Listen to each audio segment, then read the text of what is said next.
अरे यार भाई, बहुत जोर से भूख लगा थी यार। सेगा रुक जुगाड़ करत हूँ अभी। चल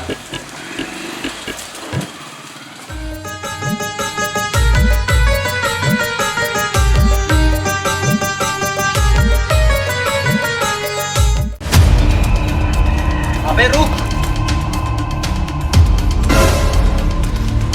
आज तो मोर हाथ से नहीं बच सकता।